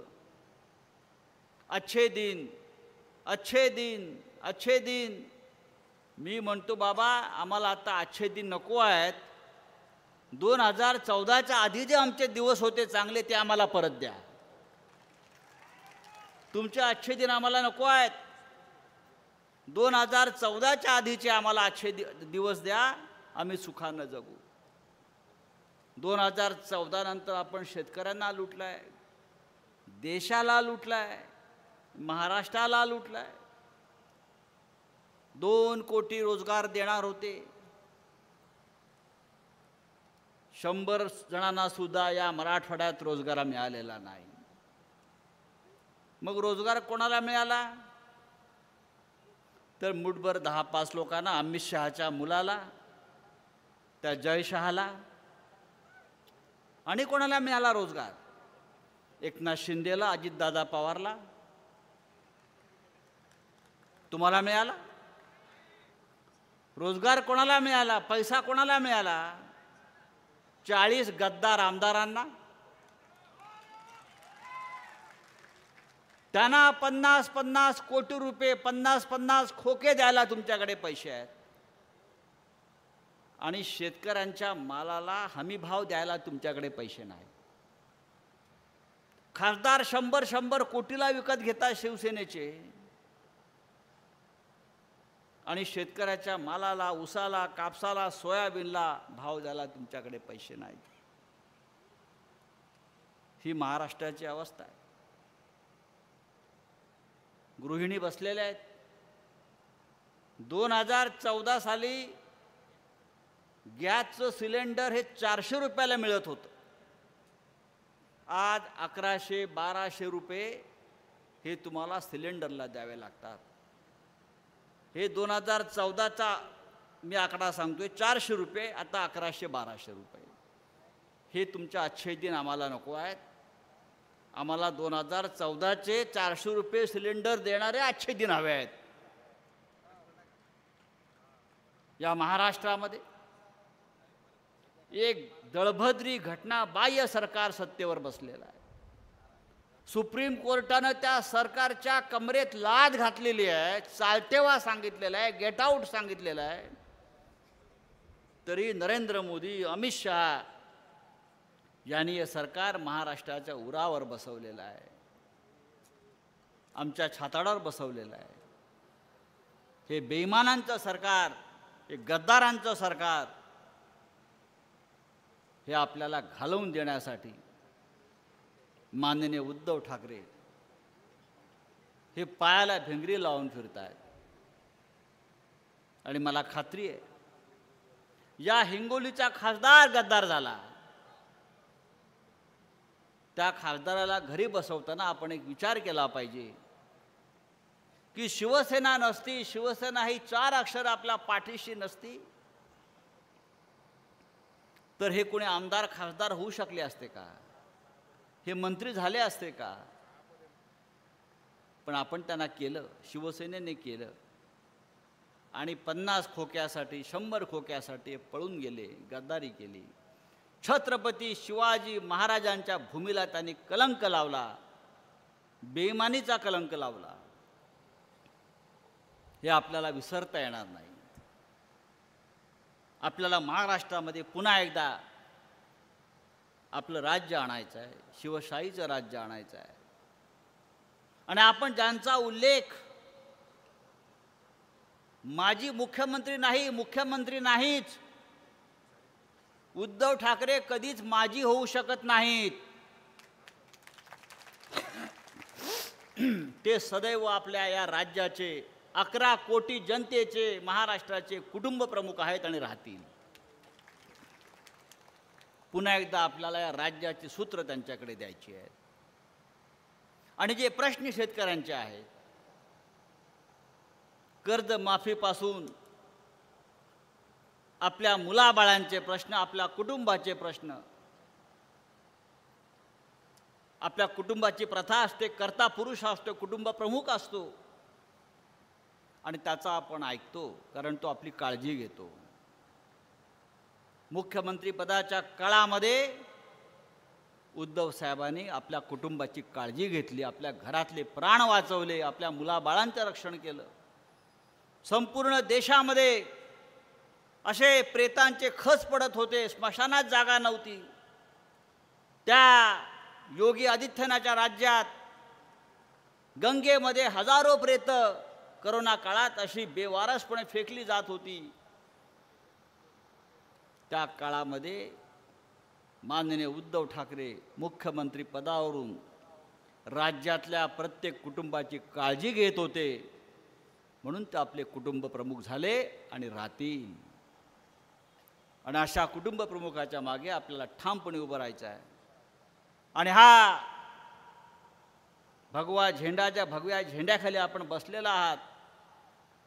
हा भगवा झेंडा महाराष्ट्राच्या विधानसभेत दिल्लीच्या तख्तापर्यंत आपल्याला घेऊन जायचं आहे. एवढंच मी आपल्याला सांगतो आणि तूर्त आपली रजा घेतो. जय हिंद, जय महाराष्ट्र. यानंतर आदरणीय उद्धवजी ठाकरे साहेबांचं स्वागत महाविकास आघाडीचा प्रमुख घटक भारतीय राष्ट्रीय काँग्रेसचे सर्व व्यासपीठावरील पदाधिकारी करतील अशी मी त्यांना विनंती करतो. त्यानंतर राष्ट्रवादी काँग्रेस चंद्रजी पवार साहेब यांचा पक्ष यांचे जे प्रमुख पदाधिकारी आहे यांना तयार रहा. यांना पण विनंती करतो की त्यांनी आदरणीय उद्धवजी ठाकरे साहेबांचं स्वागत करायचं आहे. त्यानंतर उंबरखेड विधानसभा क्षेत्राचे शिवसेनेचे पदाधिकारी तयार राहतील. उंबरखेड विधानसभा क्षेत्राचे सर्व शिवसेनेचे पदाधिकारी, महिला आघाडी असतील, युवा सेना असतील, सर्वांना त्यांना विनंती आहे की त्यांनी आदरणीय उद्धवजी ठाकरे साहेबांचं स्वागत करायचं आहे. त्यानंतर किनवट आणि माहूर मतदारसंघाचे शिवसेनेचे, महिला आघाडी आणि युवा सेनेचे सर्व पदाधिकारी यांना विनंती आहे की त्यांनी आदरणीय उद्धवजी ठाकरे साहेबांचं स्वागत करायचं आहे. त्यानंतर हातगाव हिमायतनगर विधानसभा क्षेत्राचे सर्व शिवसेनेचे, महिला आघाडी आणि युवा सेनेचे सर्व पदाधिकाऱ्यांना विनंती आहे की त्यांनी आदरणीय उद्धवजी ठाकरे साहेबांचं स्वागत करायचं आहे. सोबतच पुरोगामी युवा ब्रिगेड उंबरखेड, एकदा तुम्ही सगळेजण पुरोगामी ब्रिगेडचे जे आहेत त्यांनी हात वर करून एकदा साहेबांचं स्वागत करायचं आहे. आदरणीय उद्धवजी ठाकरे साहेब तुम आगे बढ़ो. आदरणीय उद्धवजी ठाकरे साहेब तुम आगे बढ़ो. जय भवानी, जय भवानी.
या ठिकाणी शिवसैनिक बांधवांना नम्र विनंती आहे, सत्कार झालेल्या व्यक्तींनी आपण थोडंसं बाजूला व्हावं. पाठीमागं सुद्धा सन्माननीय पदाधिकारी आहेत सत्कार करणार.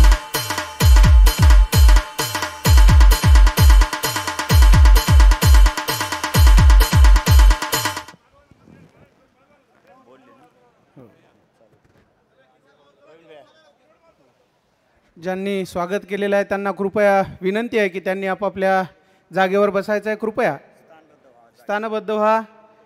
ज्यांनी स्वागत केलं आहे, माहूर किनवट विधानसभेच्या वतीनं स्वागत होत आहे. आदरणीय ज्योतिबादादा खराटे हे आदरणीय उद्धवजी ठाकरे साहेबांचं स्वागत करत आहेत. सगळ्यांना विनंती आहे की आपल्या सगळ्यांना ऐकायचं आहे. आदरणीय उद्धवजी ठाकरे साहेबांना विनंती आहे की त्यांनी कृपया आपापल्या जागेवर बसून घ्यायचं आहे. यानंतर शिवसेनेचे पक्षप्रमुख आदरणीय उद्धवजी ठाकरे साहेब. आकाश.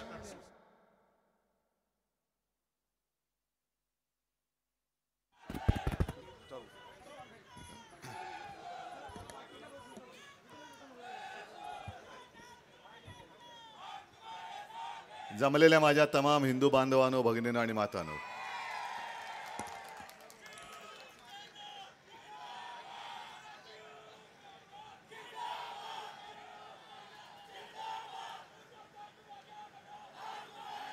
अरे तुम्हाला काय ताबूक वगैरे की नाही? अखंड हिंदुस्थानचे कैवारी प्रबोधनकार सुपुत्र देव देश धर्म मराठी मनाचे मानबिंदू हिंदू अस्मितेचे शिरोमणी हिंदुस्थानचे एकमेव हिंदू हृदय सम्राट सरसेनापती हिंदू धर्मरक्षक मान्यता माननीय शिवसेना प्रमुख श्रीमान बाळासाहेब ठाकरे यांचा, शेतकऱ्यांचे कैवारी, सर्व कष्टकऱ्यांचे कैवारी, महाराष्ट्राचे कुटुंब प्रमुख, महाराष्ट्राच्या विधान भवनामध्ये मी हिंदू म्हणून सांगणारे देशाच्या इतिहासातील पहिले एकमेव मुख्यमंत्री आदरणीय उद्धव बाळासाहेब ठाकरे यांचा.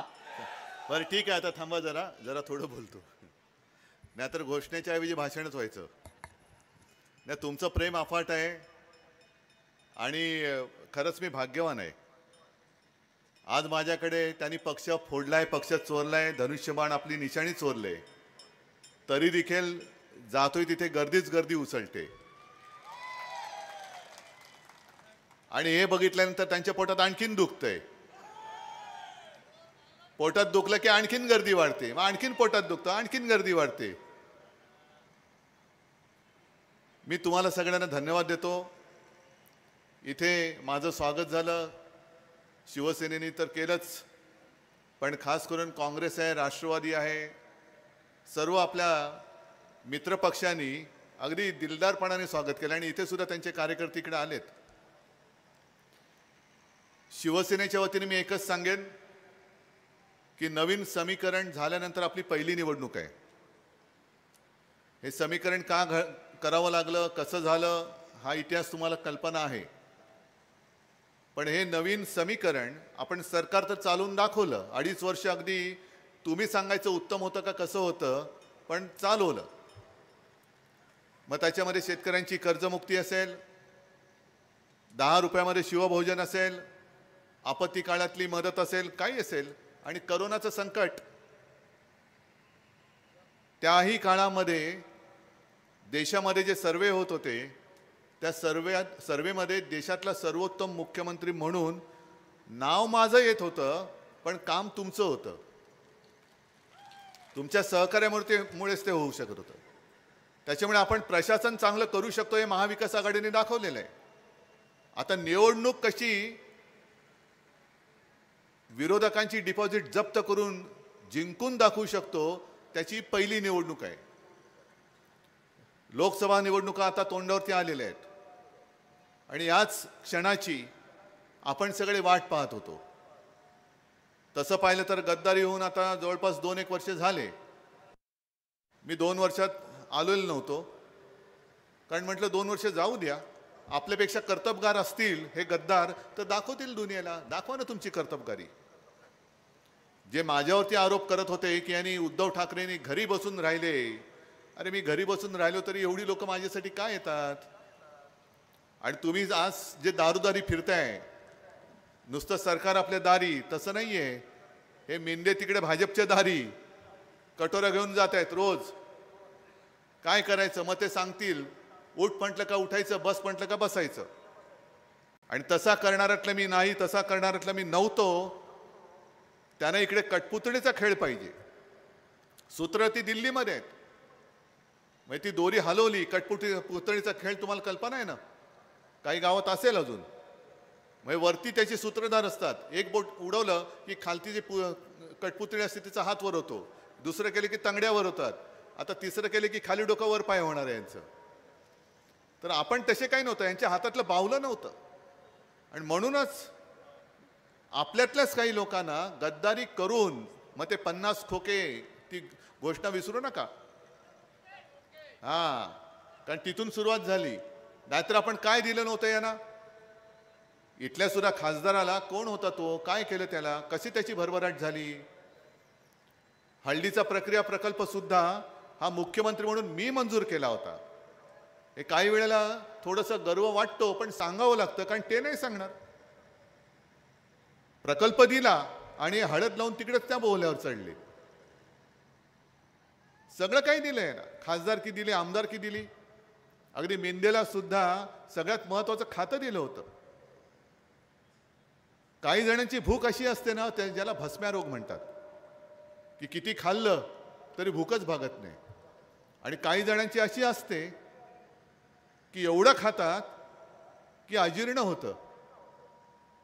म्हणून आता जे गद्दार गेलेत, काही जणांची भूक क्षमत नाही म्हणून गेलेत, आणि काही जण जे खाऊन खाऊन अजीर्ण झालं त्या अजीर्णावरती उपचार करायला म्हणून गेलेले आहेत तिकडे. की खाल्ले बाबा आता एवढं सगळं, पण आम्हाला तर शिक्षा वगैरे नको, आम्ही तुमचे पाय धुतो, बूट चाटतो. पण परवा राहुलजींनी सांगितलं ना, तुम्ही ओळखला असाल कोण नेता, ओळखले की नाही. सोनियाजींकडे गेले आणि सांगितलं की काय करू, मी एवढं खाल्लंय आता की तुरुंगात जावं लागेल, आता मी तुरुंगात जाऊ शकत नाही. आणि हीच यालाच म्हणतात हुकुमशाही. जे सगळे ईडी, सीबीआय, इन्कम टॅक्स मागे लावून एकतर तुरुंगात जा, नाहीतर भाजप किंवा मिंधेकडे जा. आणि एखादा असा संजय राऊत असतो की अरे तुमच्यात हिंमत असेल तर टाका, किती दिवस तुरुंगात टाकताय.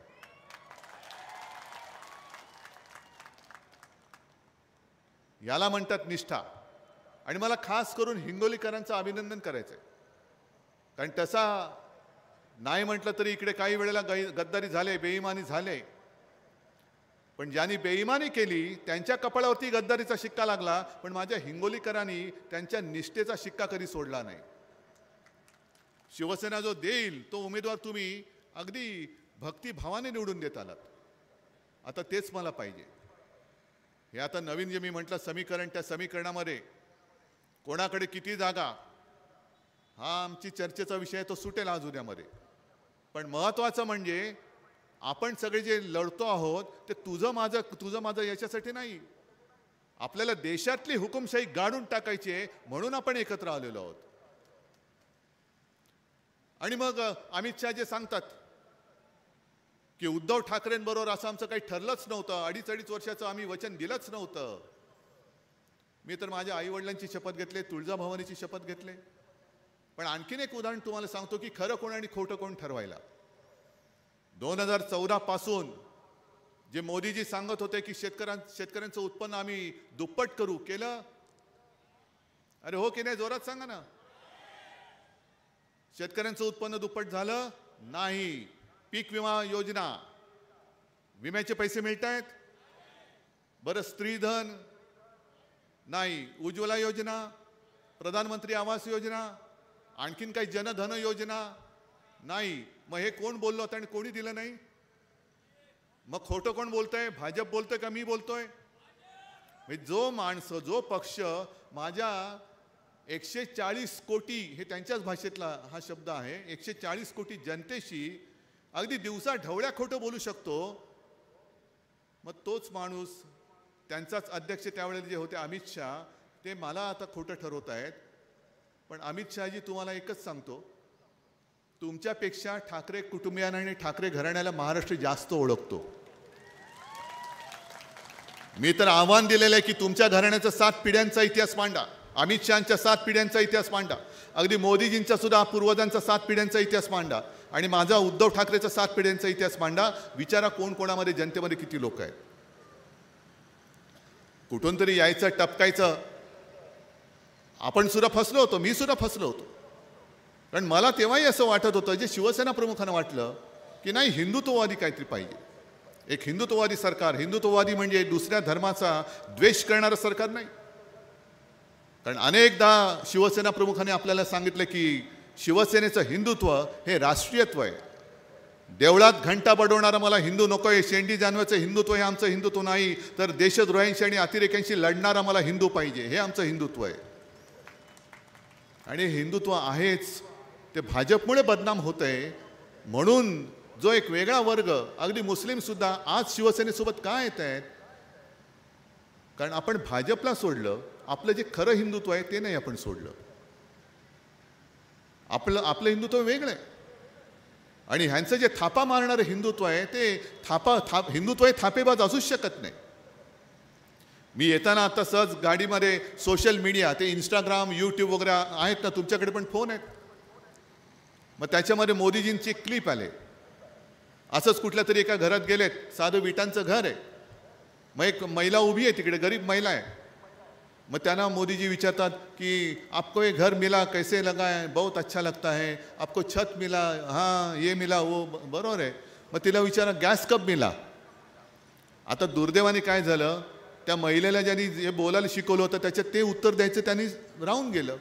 आणि महिलेने सांगितलं की गॅस आम्हाला कालच मिळाला आहे. म्हणजे आज प्रधानमंत्री जाणार म्हणून काल गॅस कनेक्शन दिलं. मग त्याच्यावरती प्रधानमंत्री काय सांगतायत की आजपर्यंत संपूर्ण देशात 10 कोटी लोकांना आम्ही गॅस कनेक्शन दिलंय, तुमचा नंबर नेमका 10 कोटीवा आला. किती बोलायचं खोटं, काय लाज लज्जा शरम काही नाही. आता संजय देशमुख इकडे बसलेत. गेल्या एक 8-10 दिवसापूर्वी मी यवतमाळ वाशिममध्ये होतो, तिकडे सुद्धा तेच. त्या कलावती म्हणून बाई, अमित शहानी बेधडकपणाने लोकसभेत सांगितलं कलावती जी को घर, गॅस, पाणी ये वो मोदी जी ने दिया. आणि लगेच दुसरी म्हणजे पत्रकार सुद्धा काही हुशार आहेत, त्यांनी लगेच ती एडिट केलेली क्लिप आहे की कलावती बाई सांगतात की हे सगळं खोटं आहे, मला जे दिलं ते राहुल गांधींनी दिलं. एवढं म्हणजे खोटं बोल पण रेटून बोल. आता सुद्धा जो परवा एक देवेंद्र फडणवीसांचा इंटरव्ह्यू, मुलाखत तुम्ही पाहिली, वाचली? हे जे मिंदे सांगतायत की उद्धव ठाकरेंनी शिवसेना प्रमुखांचे विचार सोडले म्हणून आम्ही पुन्हा भाजपच्या नादी लागलो, तसं नाही आहे. देवेंद्र फडणवीस स्वतः बोललेले आहेत की मी बोललो होतो पुन्हा येईन, मी 2 पक्ष फोडून पुन्हा आलेलो आहे. किती नालायक कृतीची लोक आहेत. 2 पक्ष फोडले. मग आपले किरण माने आहेत, त्यांनी त्याच्यावर चांगली कॉमेंट दिली.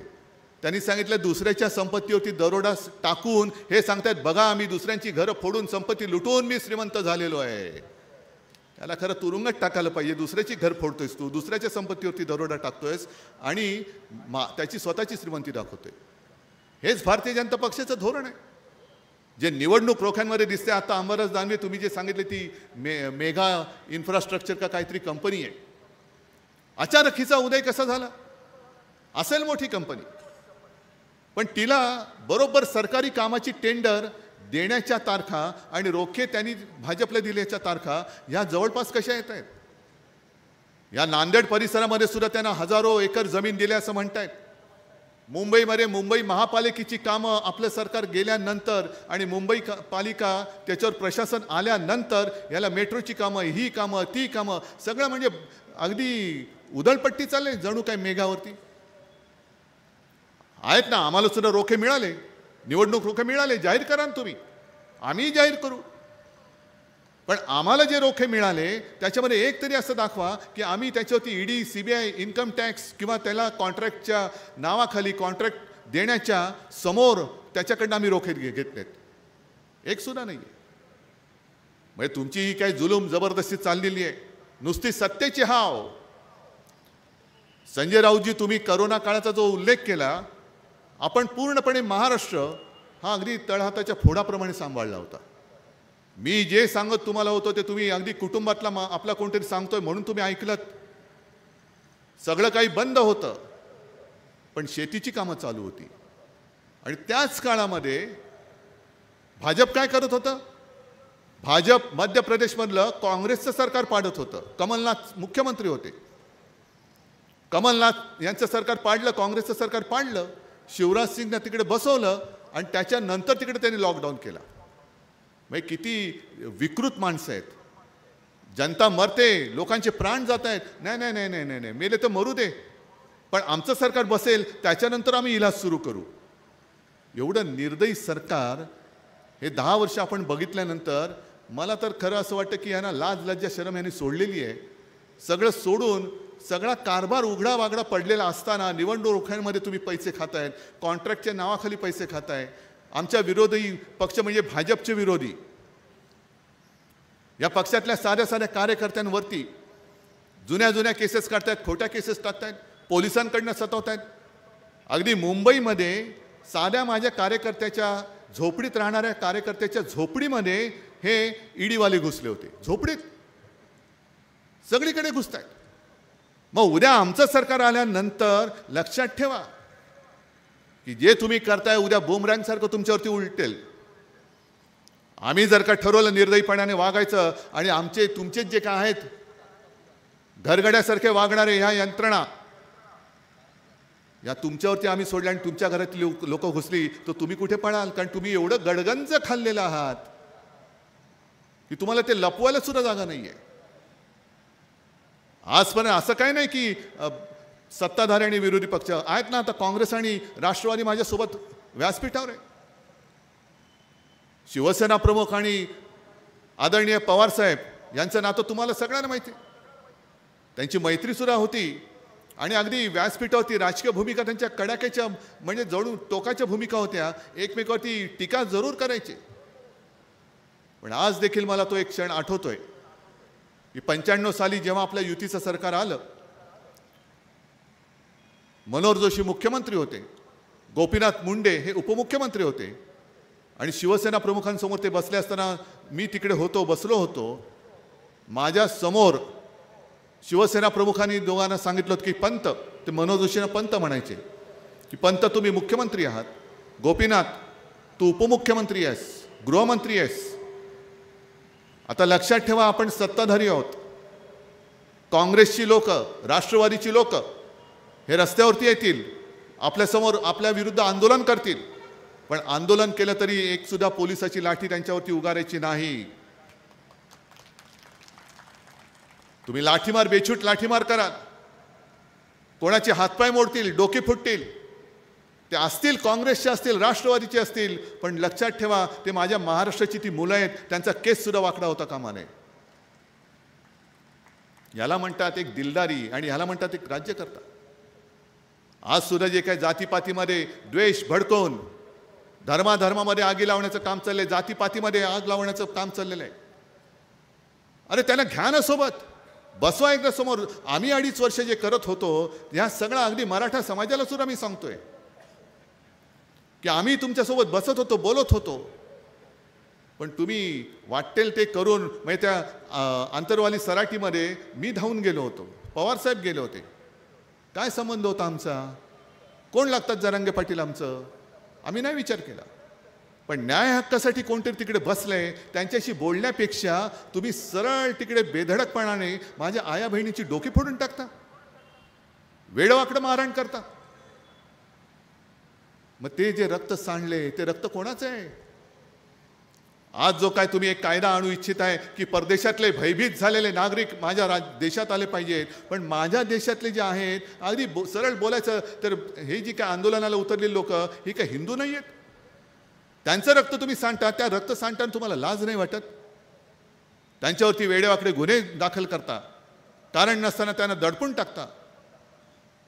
अतिरेक्यांबरोबर चर्चा करू शकता, पण माझ्या मराठी माणसाबरोबर आणि या सगळ्या न्याय हक्कासाठी संतापून रस्त्यावरती उतरलेल्या लोकांशी तुम्ही बसून बोलू शकत नाही? काय एकदा तरी मोदीजींनी बोलवायला पाहिजे होतं ना. कोण समाज आहे? धनगर समाज आहे, मराठा समाज आहे, बंजारा समाज आहे. कधीतरी तुमचं शिष्टमंडळ दिल्लीमध्ये बोलवले, मानापाण्याने बसवले, बोलो भाई और बहनों बोलो क्या चाहते आप, बोला ना त्यांच्याशी. पण बोलणं दूर, अतिरेक्यांशी बोलतील पण शेतकऱ्याशी नाही बोलणार. अतिरेक्याशी बोलतील, पण न्याय हक्कासाठी रस्त्यावरती उतरलेल्या तुमच्याच मतदारांशी तुम्ही बोलत नाही आहात. हे सरकार कोणतं धरायचं? आणि शेतकऱ्यांसाठी तुम्हाला खास सांगतोय, मी तुमच्या व्यथांचा पाढा वाचायला आलो नाही, कारण तुम्हाला माहिती आहे, तुम्ही सांगाल की अरे आम्ही हे भोगतोय, तू नुसता बोलतोयस. पण सरकारच्या मानसिकतेतला हा फरक आहे, तो तुमच्या मी लक्षात आणून देतोय. अचानक मला मुख्यमंत्री व्हावं लागलं आणि जेव्हा म्हणजे मी नोव्हेंबरमध्ये शपथ घेतली आणि साधारणतः डिसेंबरमध्ये पहिलं अधिवेशन होतं नागपूरचं, हिवाळी अधिवेशन. एका महिन्यात मला सांगा, एकतरी शेतकऱ्यांनी महाराष्ट्रातून माझ्याकडे कर्जमुक्तीची मागणी केली होती का? तरी सुद्धा माझं कर्तव्य म्हणून 1-2 लाखापर्यंतची पीक कर्जमुक्ती शेतकऱ्याची मी केली. घोषणा नव्हती नुसती केली, तर ती मी पूर्ण करून दाखवली. आणि मी एक असं ध्यास घेतलेला आहे, अजूनही आहे, कारण मला खात्री आहे मी मुख्यमंत्री होण्याचं स्वप्न बघत नाहीये, पण आपलं सरकार परत येणार, परत आणणार ही मला खात्री आहे. आणि जो प्रयत्न मी तेव्हा करत होतो की शेतकऱ्याला जेव्हा गरज असेल तेव्हा कर्जमुक्त करू. कदाचित मी 5व्या वर्षाच्या अखेरीस पुन्हा एकदा कर्जमुक्ती जाहीर केली असती, पण शेतकरी हा स्वतःच्या पायावरती उभा राहायला पाहिजे. तो सदा सर्वदा कर्जामध्ये राहतोय म्हणजे जन्म घेतो तो सुद्धा कर्जात, कारण वाडवडिलांनी कर्ज घेऊन ठेवले. मोठा होतोय तो सुद्धा कर्जात, आणि कर्ज फेडता येत नाही म्हणून आत्महत्या म्हणजे मृत्यू सुद्धा कर्जामध्ये त्याचा होतोय. म्हणजे शेतकऱ्याचा संबंध शेतीशी जास्त पाहिजे की कर्जाची जास्त पाहिजे? नुसतं कर्ज कर्ज कर्ज, बरं मरून राबून तुम्ही पीक पिकवायचं. एक तर सगळं व्यवस्थित असेल तर यांचं आयात निर्यात धोरण असं काही असतं की सोन्यासारख्या पिकलेल्या पिकाला मातीची सुद्धा किंमत येत नाही. मग कधी हमी भावाची लढाई असते, कधी गारपीटच होते, कधी अवकाळी पाऊस, कधी दुष्काळ. शेती हा एकच व्यवसाय असा आहे की ज्याला काही समोर अंधार असतो, भवितव्य काय आहे माहिती नाही. यांचे जे उद्योगपती मित्र आहेत यांनी लाखो करोडो रुपयांची कर्ज माफ केली अशी बातमीमध्ये मी सुद्धा वाचली होती. पण हे सगळे उद्योगपती मित्र ते आधी मार्केट रिसर्च करतात. मी कोणतं उत्पादन मार्केटमध्ये टाकलं तर त्याला भाव मिळेल, कुठे मिळेल, कसं मिळेल. पण शेतकऱ्याचं काय नाही, काय टोमॅटो पिकव, धान पिकवतोय, सोयाबीन पिकवतोय, काय वाटेल ते कर, मर तू आणि तुझं काय असेल ते मर. मग कशाला त्याला आपण अन्नदाता म्हणायचं? कशाला त्याचं आपण अगदी जय जवान जय किसान करायचं? आज दिल्लीमधले जे शेतकरी रस्त्यावरती उतरलेत, हे जय जवान जय किसान, हे जवान कोण आहेत? हे पोलीस कोण आहेत? हे शेतकऱ्यांची मुलं आहेत. पण मोदी सरकार, मोदी परिवार ज्यांना म्हणतं, का हो मोदीजी तुमच्या परिवारामध्ये माझ्या देशातले शेतकरी येत नाहीत? जे शेतकरी तुम्हीच सांगितलं होतं 2014 साली की आम्ही शेतकऱ्याचं उत्पन्न दुप्पट करू, त्याची आठवण करून द्यायला ते येत आहेत दिल्लीत. पण नाही, शेतकऱ्यांनी दिल्लीत यायचं नाही. सुटाबुटातला कोण असेल ताबडतोब बोलवा, माझ्या बाजूला बसवा, फोटो काढा आणि पेपरला द्या. पण मुंडासं बांधलेला माझा सारा शेतकरी आला नाही, दिल्लीत तू नाही यायचंस. मग फरक काय पडलाय सरकारमध्ये? आपण जे महात्मा ज्योतिबा फुलेंचं एक ती आठवण सांगतात की तो कोण इंग्रजांचा राजा का राजपुत्र जेव्हा आपल्याकडे देशात आला होता, त्याच्या स्वागतासाठी एक जंगी पार्टी ठेवली होती आणि त्या पार्टीमध्ये महात्मा फुलेंना बोलवलं होतं. सगळेजण आले, सगळे यांच्या मोदीजींच्या दोस्तासारखे सूट बूट टाय घालून गेले होते. सगळ्यांना मानाने आतमध्ये बोलवलं. पण ज्योतिबा एक माणूस असा होता, तो डोक्याला मुंडाचं फाटकं धोतर बितर गाणी असं घालून गेला तिकडे. त्याला दरवाजावरती अडवलं, अरे तुला काय कळतं की नाही, अक्कल आहे तुला? इंग्रजचा लंडनचा राजपुत्र आलाय आणि त्याच्या स्वागताची पार्टी तू अगदी असा भिकाऱ्यासारखा वेश करून आलायस? आणि महात्मा फुलेंनी त्याला उत्तर दिलं की होय, मी मुद्दामून आलेलो आहे. जो इंग्रज माझ्या देशावरती राज्य करतोय त्याला कळलं पाहिजे की या देशातल्या जनतेचे हाल काय आहेत, म्हणून मी माझा हा पोशाख घालून आलेलो. त्याला कळलं पाहिजे माझ्या देशातली जनता काय आहे. मग इंग्रज जे माझ्या महात्मा फुलेंना शेतकऱ्याच्या वेशात आला म्हणून दरवाजावरती अडवत होते, आणि हे मोदी सरकार माझा शेतकरी न्याय हक्क मागण्यासाठी दिल्लीत येतोय म्हणून त्याला दिल्लीत येण्यापासून अडवत आहेत. काय वृत्तीत फरक काय पडलाय? कुठे स्वातंत्र्य? कुठे भारत माता की जय बोलणारं ते सरकार जे मतं मागताना बेंबीच्या देठापासून बोंबलून ओरडतात भाजपवाले? भारत माता म्हणजे काय? भारत माता म्हणजे तुम्ही आहात. भारत माता म्हणजे यांचे सुटाबुटातले मित्र नाही आहेत फक्त. भारतमाता म्हणजे ही सगळी माझी भारतमाता, या सगळ्यांना गोरगरिबांसाठी म्हणून हा भारत देश आहे. आणि मुद्दा म्हणून मी ही बातमी घेऊन आलोय. इकडे तुमच्याकडे बातमी आली असेल नसेल, राष्ट्रीय स्वयंसेवक संघाचे सरकार्यवाहक म्हणून कोणतरी आहे, दत्तात्रय होसबाळे, नाव ऐकलं असेल तुम्ही, ऐकलंय? त्यांनी एक परवा स्टेटमेंट केले, जे उत्तरेत शेतकरी रस्त्यावरती उतरलेत त्यांच्याबद्दल ते बोललेत की शेतकरी आंदोलनाच्या नावाखाली अराजकता, ही बातमी आहे. मग तुम्हाला आम्ही हमीभाव देणारच नाही, तुमचं कर्ज माफ तर आम्ही करणारच नाही, आयात निर्यात धोरण आम्ही आमच्या मर्जीप्रमाणे ठरवू, जसे आमचे उद्योगपती मित्र सांगतील तसं आम्ही ठरवू. पण जर तुम्ही तुमच्या न्याय हक्कासाठी रस्त्यावरती उतरलात तर तुम्ही अतिरेकी आहात, तुम्ही अराजक पसरवत आहात. अहो होसबळे साहेब, अन्नदाता जर त्याच्या कष्टाचं दाम मागत असेल, याला जर का तुम्ही अराजकता मानत असाल तर तुमचं हिंदुत्व तुम्हाला लख लाभो असं हे तुमचं भाडोत्री हिंदुत्व, याला मी किंमत देत नाही. हे हिंदू तुम्हाला नाही मान्य, हे हिंदू तुम्हाला मान्य नाहीये. स्वतः आणि स्वतः मोदी परिवारमध्ये किती लोक आहेत? फक्त मोदीजी आणि त्यांची सत्तेची खुर्ची, तिसरा माणूस आहे कुठे? आज सुद्धा मला इकडे मोठे हार घातले. मी ज्यांनी हार आणला त्यांना सगळ्यांना सांगतो, एक तर बाबा एवढं मोठं हाराचं ओझं मी कोणत्यानी बोलतोय? तुम्हाला वाटेल हाराचं ओझं काय? ओझं म्हणजे कसं आहे की तो नुसता फुलांचं वजन नाहीये, त्याच्यात तुमच्या भावना, विश्वास आणि अपेक्षा त्याच्यामध्ये साठवलेल्या आहेत. हे माझ्या खांद्यावरती मला पेलू शकेल की नाही, ही माझ्या मनात एक चिंता असते की अरे तुम्ही किती मोठा, हार नुसता मोठा नाही, तुमच्या अपेक्षाही मोठ्या आहेत, तुमचा विश्वास मोठा आहे. पण म्हणून मी सांगतो की तो असा हार पसरवा, सगळेजण या, सोबत या. आणि मोदीजींनी जे मध्ये केलं, राजनाथ सिंह पाहिलं तुम्ही, त्यांना एक मोदीजींना मोठा हार घालत होते. राजनाथ सिंह म्हणजे एक बडी आसामी होती भाजपमधली. ज्या वेळेला मोदीजींचं नाव प्रधानमंत्री पदासाठी सुचवण्यात आलं, ते सुचवण्याचं काम भाजपचे तेव्हाचे अध्यक्ष राजनाथ सिंह यांनी केलं होतं. आणि आता काय दिवस आलेत, एक मोठा हार घालतायत. राजनाथला वाटलं की आपण सुद्धा त्याच्यात जावं, म्हणून त्यांनी घातलं डोकं मध्ये. लगेच अमित शहानी सांगितलं, गेले राजनाथ बाजूला, फक्त मी आणि मीच. ही अशी मीशाही आहे, एकाधिकारशाही आहे, हुकुमशाही आहे. आणि आता हे सगळं भ्रष्टाचाराने गडबडलेलं हे सरकार. खरं म्हणजे मला असं आता वाटतं की मोदीजी, तुम्ही अजून एक योजनेची सरळ घोषणा करून टाका, भ्रष्टाचार अभय योजना. म्हणजे काय की तुम्ही किती भ्रष्टाचार करा आणि भाजपात या, आपका बाल भी नहीं बाका होगा, ये मेरी गॅरंटी आहे, मोदी गॅरंटी आहे. जसं हे तुमच्या इथले गेले तिकडे, येता की जाता, म्हणजे मी काढलं होतं ना, देता की जाता, तसं भाजपनी सांगितलंय, येता की जाता तुरुंगात. हे गेले, नाही येतो येतो येतो येतो.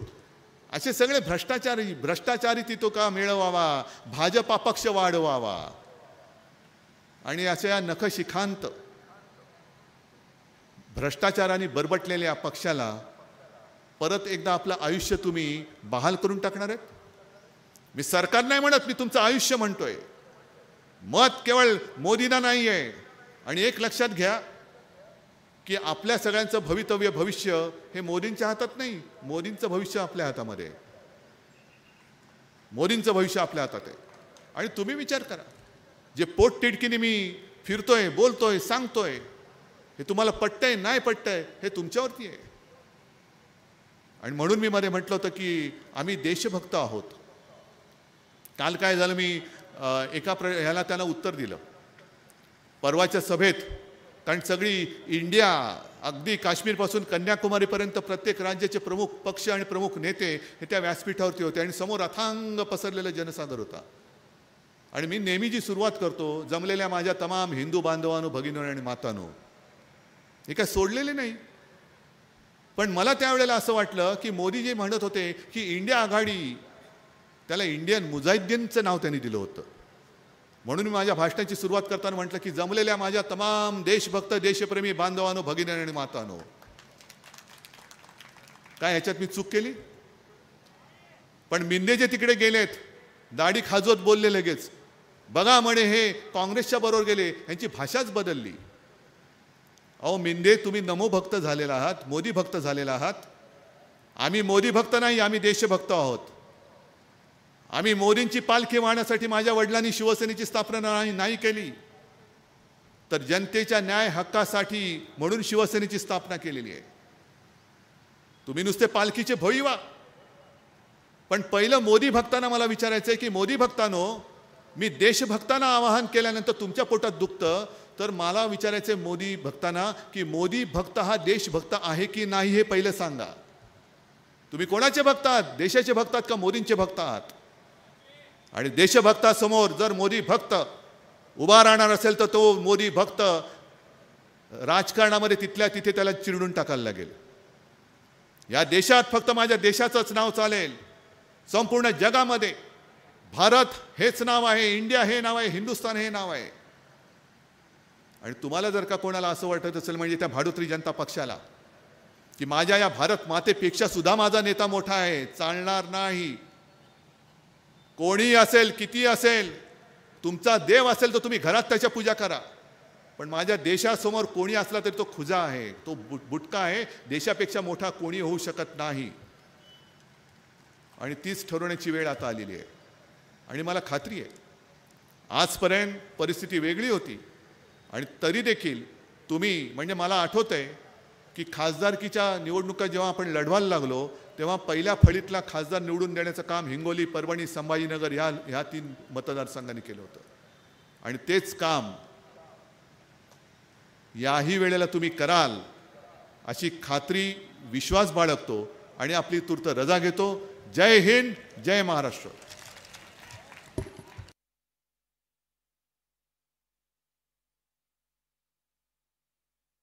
आपण या जनसंवाद मेळाव्यात